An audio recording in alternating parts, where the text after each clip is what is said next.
Yeah, yo, this is Immortal Technique. Está viendo AOL Latino. Rock the bells. Ya tú sabes, viva la revolución. Y aprende la historia siempre de donde viene de. No te olvides la cultura tuya. So we're hanging out here with Immortal Technique at Rock the Bells 2007, AOL Latino. ¿Qué pasó, brother? ¿Todo bien? Todo está bien, trabajando duro, empezando el tour.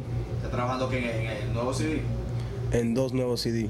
Uno que se llama The Middle Passage y el otro que es un proyecto con DJ Green Lantern que se llama The Martyr. Y, ¿sabes? Voy a estar viajando por casi 2 meses en un tour inmenso por todo el país. ¿Cómo está la gente allá? Sufriendo. La vida dura. La vida dura everywhere. Bien dura, pero más dura para esa gente. Porque todos los recursos naturales se están quitando de ellos y vendiendo al extranjero. Y sin embargo, son países muy ricos, Latinoamérica, también como África, pero ellos no pueden poner sus recursos naturales para su gente propia. Porque agribusiness y todo lo más que controla la economía lo empuja a un lado. O sea, no es suficiente tener un presidente que se parece indio, un presidente negro, no importa nada. Porque la gente se ha dado cuenta que los bancos, que el negocio extranjero controlan el país completamente. Y el Perú no es excepción, no es una excepción, ¿sabes? People have been waiting for your new album, Middle Passage, for a while now. What do you got to say to those fans that have been waiting so hardcore for it? Well, yeah, it's about a year late, so there are definitely some people that are a little upset about that. Basically, I've been touring 100 and 150 days a year sometimes. I maintain a heavy tour schedule. I do a lot of guest appearances. I recently bought a farm in Latin America where we counterbalance the agribusiness by donating a percentage of it back to the people itself and by selling majority of the percentage to the local market rather than just exporting it like the Saudis and the Israelis that have a lot of land now down there do. So I mean, those projects have taken up a lot of work and creating this this scholarship program that I'm working on as well, that pretty much the funds, we're just waiting for matching funds from CUNY. And you know, there's so many revolutionary things that I work on that music is one of them, you know what I mean? It's just one of them. It's not like that's the only thing. If I was just somebody who rhymed about revolution rather than practiced it in his business and in his life, then people would just look at me and be like, all right, well, whatever, that nigga just does that to sell records. And I'm sure that there are individuals who believe that, and I don't blame people for being skeptical or individuals for being so jaded because they used to getting lied to. They're probably people who've gotten fucked over in their life and heartbroken, or they feel like they've been let down so many times that it's like, man, who the fuck is this nigga to promise me that his style is gonna be any different? So, you know, it's just a waiting game for you bitch ass niggas. So you just gotta wait and see. But I'm a man of my word, and every time when people came at me with the wrong deal and try to control my music, and people, I've been offered large deals. I even had a big deal on the table for Revolutionary Volume 2, but they wanted to remove Mumia and they wanted to remove the 4th branch. They wanted to gut the record, and I didn't allow that to happen. I have my principles, and they're not gonna be superseded by idiocy, by industry politics, by a whole bunch of niggas that have no connection to my culture that talk reckless. Mumia has been constantly dragged through the mud by the corporate media, by individuals, by corporations that have routinely not and ignored evidence, basically. You know what I mean? Ignored staggering evidence that have destroyed any semblance of justice that could have ever been associated with the trial. But we're persevering, we're continuing to move, and we're not going to stop until he's exonerated. We're not going to do nothing.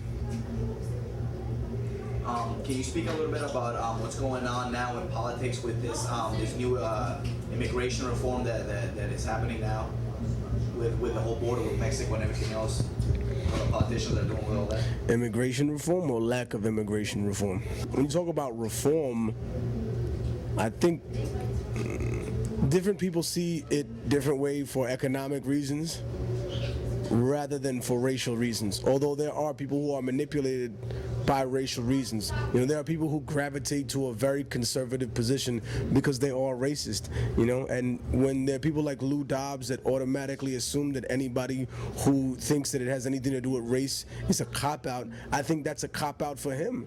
I mean, isn't he the same fat piece of shit who built his stumbling career on the back of immigrants too? Where would he be without immigrants to rant about?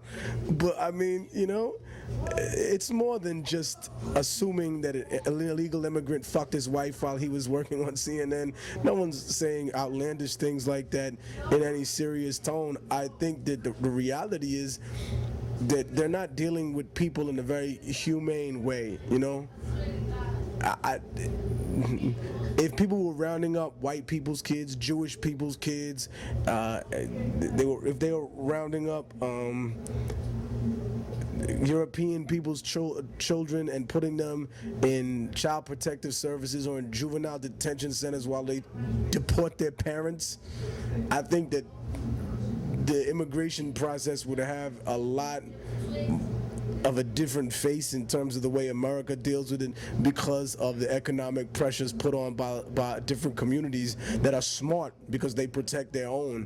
Latino people, honestly, for all the shit that they talk about, you can't disrespect me, and as prideful as Latino males are, they've dropped the ball on this one because there's not that unification and there's no economic pressure being put there. I mean, as a people, imagine what we would do if we stood up and we said, word, all right, then you know what? All the companies that donated to the most conservative candidates that are pushing to continue these type of raids that kick out the undocumented people and that throw their children in these horrible conditions because they're not there to care for them, we're not going to give you any more money. That's how we're going to punish you, and you're going to feel it severely because that's how you base how you vote on. Congressmen don't base how they vote on by their morals, by by how they feel. They base what they vote on by the people that support them economically. That's what lobby groups are all about. Anybody that doesn't understand that about American politics and would claim that that's oversimplifying the issue has an agenda and wants you to believe that everything is fair and equal and that poor people pay the same price that rich people do when they go to prison. They really don't. You know, the only reason they took Leona Helmsley is because that bitch blew up rich people's spots. If she just shut the fuck up and wasn't talking all reckless like, oh, you know what? Only little people pay taxes. And the rich people and the white power structure in America is like, shut up, bitch. Why'd you have to say that? And now we got to get you. Now we got to slap you up just for that. Because we got to make an example of you. You can't blow that up. It's like a big secret. You know what I mean? Like, fuck. But it's the reality of the situation. The laws are made to be broken by certain people. The laws are made to be maneuvered around in this country by people. And we think we live in some extremely supreme society as opposed to all other parts of the world. And yet we've had a handful of presidents assassinated here in America too. Presidential candidates, you know. We've had that election scandal only a few years ago. We have voter fraud here in America. We have referees that are grimy, you know. We have the mob involved in stuff. It's like we think that we live in some completely civilized world and that everywhere outside of America people are barbarians. And that's just not true. I mean, there's definitely laws and there are structures of democracy that exist in America that make it a better country in certain ways, but it exists that way because it takes resources from other parts of the world by destabilizing their democracy. You know what I mean? Because if the people had a choice, they chose in Chile what government they want. Then America said, no, look, homie, you're fucking up right now. They every time they call Hugo Chavez a dictator, I laugh. I'm like, are you serious? Didn't he get elected how many times? Not to say that his government is perfect, but he wins with an election. And the opposition, they say, oh, he shut down the opposition media.